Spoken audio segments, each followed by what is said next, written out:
Welcome to the Davistar experience.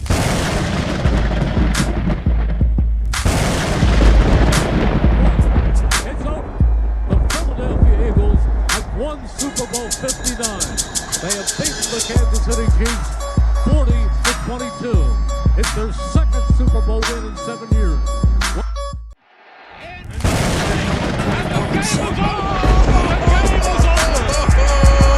The Philadelphia Eagles are Super Bowl champions. Eagles fans everywhere, this is for you. Let the celebration begin. There's going to be a parade on Broad Street. Hey, man, if this is a dream, don't wake me up. We're going to have a parade on Broad Street.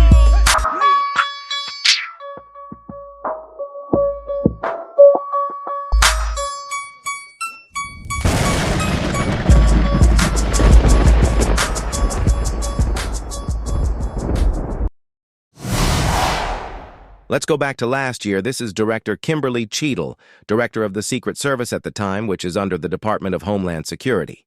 For those that aren't aware why this woman is the subject of today's conversation, let me show you why.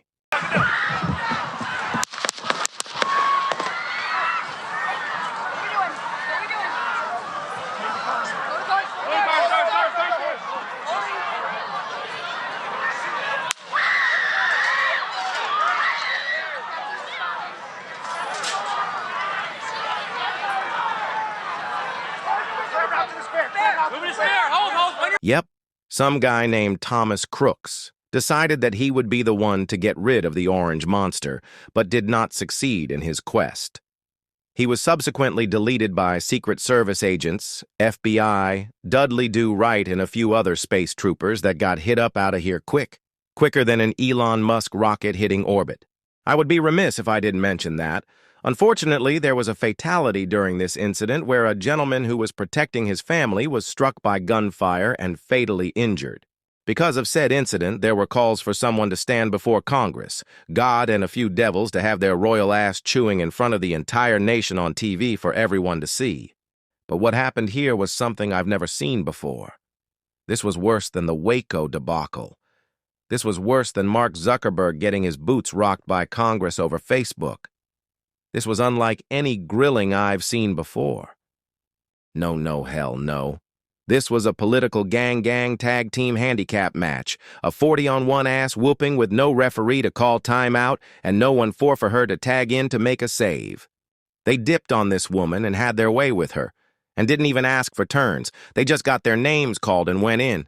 No foreplay, no preamble, not even a damn hello.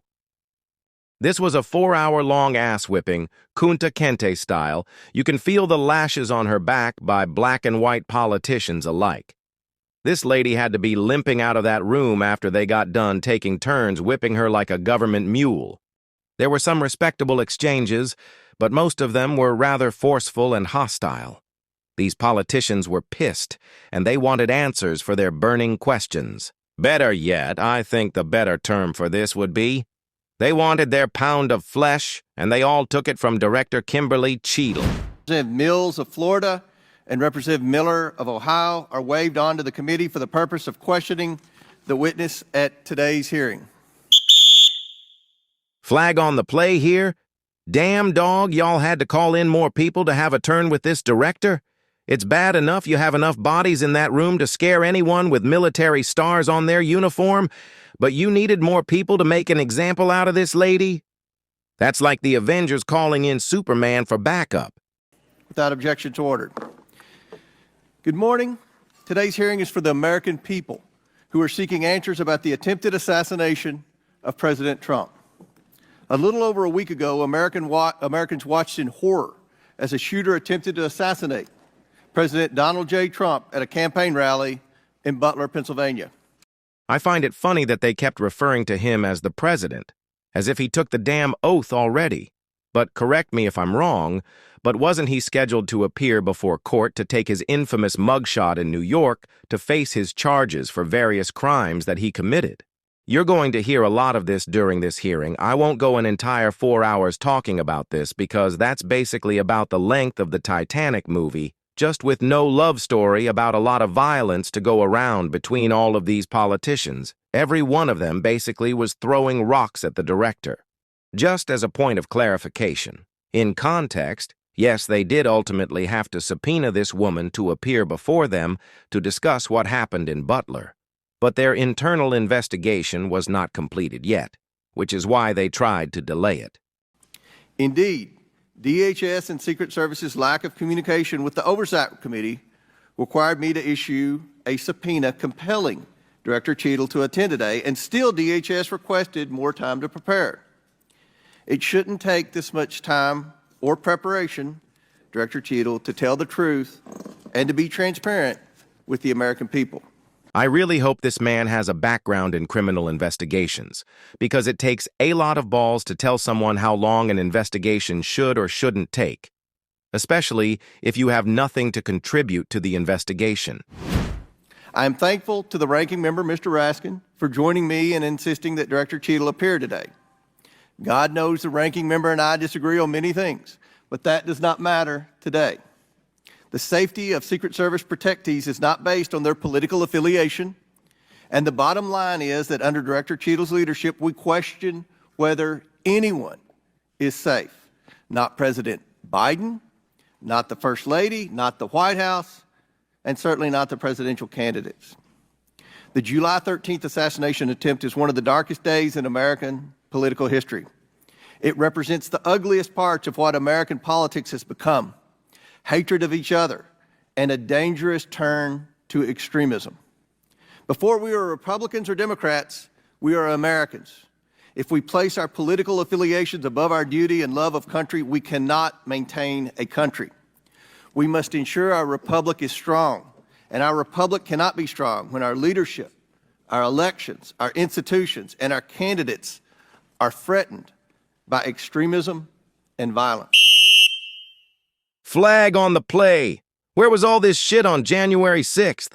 Where was all this bullshit when your fearless leader decided to ignite an entire group of people to storm that Capitol steps and act like they didn't have any home training? I love how these people just conveniently forgot that this same leader almost got most of them killed when he started screaming that elections were stolen and demanded that they take the country back. You're going to hear some foul shit during this hearing, and I'm going to call it out. Today, Director Cheadle will answer questions about why she deserves to continue to play a critical role in preserving this country's safety and, at the very least, what led to the catastrophic, deadly events on July 13th in Butler, Pennsylvania. Again, I do not believe Director Cheadle deserves to maintain her position as head of the Secret Service, but members of the American people will make their own decisions based on her answers today. I urge Director Cheadle to be transparent and forthcoming in her testimony today. Americans deserve no less. We have a duty to find out how this happened and to ensure it never happens again. I now yield to Ranking Member Raskin for his opening statement. Thank you kindly, Chairman Comer. Elijah Cummings, whose beautiful visage looks down upon us, taught us that the way to find common ground in a crisis is to look for the higher ground. And last week, Chairman Comer and I came together to reach for that higher ground. We made a joint statement condemning the mass shooting and assassination attempt against former President Trump as a grave assault on our democracy. As we wrote, we are united in condemning all political violence. Again, I ask, where was all this condemnation when about 500 dipshits decided to just casually walk into a restricted building to make it know that their leader sent them to take back something that didn't belong to them? Y'all sound more pissed off about his life being at risk than your own. Ain't this about a bitch who have been killed or seriously wounded in other AR-15 shootings? Here are the worst mass shootings in the last 11 or 12 years. Oh, damn. They went to the visuals. These people were not playing around. They got their interns to make huge displays to illustrate how bad the gun violence is in this country and did not make any bones about taking their stance on gun issues on this platform. Bad enough homegirl is getting her ass cheering from Congress and she had to sit there and take it. But these people are using said ass chewing to make their political grandstanding more profound. Shootings in America. 2 of which took place the same day that former President Trump was targeted. Ban has broad support. Even the New York Post loudly endorsed such a ban in 2019. Damn. Another big-ass sign. How much did they spend on this presentation? I'm sure they spend a hefty penny on the printing, and poor interns didn't make a dime off this. They got to sit in session and see how this process is done, talk about earning your keep. Lapse. Mass shootings went back up 183%, and deaths from mass shootings went up 239%. But even as we changed the Secret Service and act to ban what was attacked and brutalized in his home, and in the immediate aftermath of the January 6th mass violence waged against Congress and the Vice President and the constitutional transfer of power, Democrats and Republicans alike, including Senator McConnell, Chairman Comer, and other colleagues. I remember the incident at the baseball field. It was a crazy morning. A bunch of rich Democrats and Republicans got rocked getting ready for a bipartisan baseball game by some idiot with an axe to grind. More big-ass signs. These people spared absolutely no expense in getting their point across. Chairman, I yield back to you. Thank you. Gentleman yields. Today we are joined by Kimberly Cheadle, who was sworn into office on September 17, 2022 as the Director of the United States Secret Service. Prior to her appointment, Director Cheadle was Senior Director of Global Security at PepsiCo. Before her role at Pepsi, she served 27 years in the Secret Service. Pursuant to Committee Rule 9G, the witness will please stand and raise her right hand. Do you solemnly swear or affirm that the testimony that you are about to give is the truth, the whole truth, and nothing but the truth, so help you God? Let the record show that the witness answered in the affirmative. Thank you.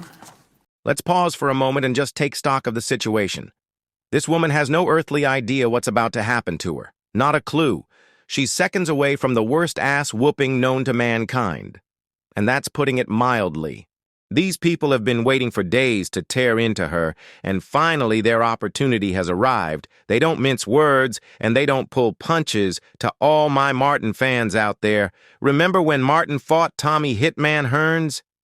Yeah, her ego is about to resemble Martin's face once these people are done with her. By the way, this is where the pleasantries and politeness stops. We certainly appreciate you being here today and look forward to your testimony. We normally limit testimony to opening statement to 5 minutes, but take all the time that you need. Obviously, the rules that we will abide by, when you're finished with your statement, we will then turn to questions. Each member will have 5 minutes. And just a note to the members, I'm going to strictly adhere to the 5 minutes. Bull! Angus beef bull! 5 minutes my ass! If the director is in the process of answering a question, we'll certainly let her finish her answers, and then we will move on. We're going to have about 100% attendance here today, plus a few additional add-ons. And with that, let the ass chewing commence. Good morning, Chairman Comer, Ranking Member Raskin, and distinguished members of the committee. My name is Kimberly Cheadle, and I am the Director of the United States Secret Service. I appreciate the opportunity to appear before you today. The assassination attempt of former President Donald Trump on July 13th is the most significant operational failure of the Secret Service in decades, and I am keeping him and his family in my thoughts. I would like to offer my sincerest condolences to the family of Corey Comparator, a former fire chief and a hero who was killed in this senseless shooting. I would also like to acknowledge those who were injured in Butler, David Dutch and James Copenhagen, and I wish them a speedy recovery. The Secret Service's solemn mission is to protect our nation's leaders. On July 13th, we failed.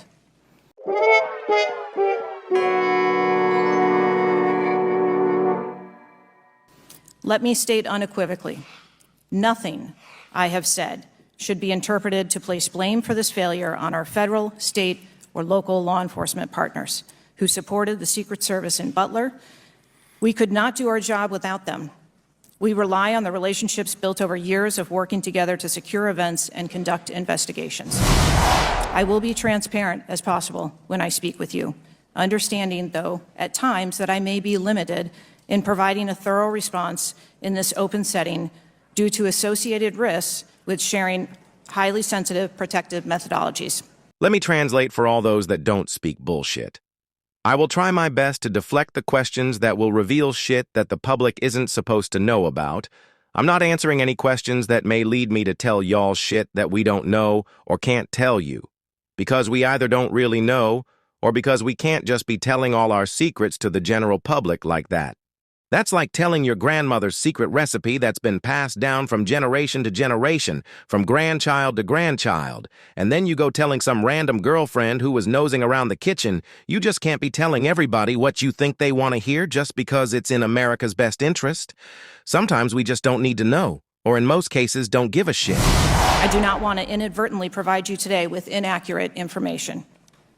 Since January 1st, 2024, the Secret Service has successfully secured over 7,500 sites. Every protective advance comes with its own set of challenges and requires a customized mitigation strategy, including specific assets. Security plans are multi-layered, providing 360 degrees of protection. These layers include personnel, technical, and tactical assets, which are a force multiplier for our protective posture. In other words, lots of people with guns and tech in lots of places you can't see while dumbass is on the stage running his mouth. To be secure. I know this because I have spent 29 years in this agency. I came up through the ranks. I've secured events for every president since President Clinton, supervised on Vice President Cheney's detail, led our training center, oversaw all of the investigations and protective visits in the state of Georgia, supervised on Vice President Biden's detail, and the agency's entire protective mission during the Trump administration. The comprehensive advance process involves collaborative planning between our Secret Service, the protectees staff, local law enforcement partners, and the level of security provided for the former president increased well before the campaign and has been steadily increasing as threats evolve. 30 years of experience in this agency have positioned the Secret Service to be stronger. Our mission is not political. It is literally a matter of life and death, and the tragic events on July 13th remind us of that. I have full confidence in the men and women of the Secret Service. They are worthy of our support in executing our protective mission. I will now answer any questions that the committee may have.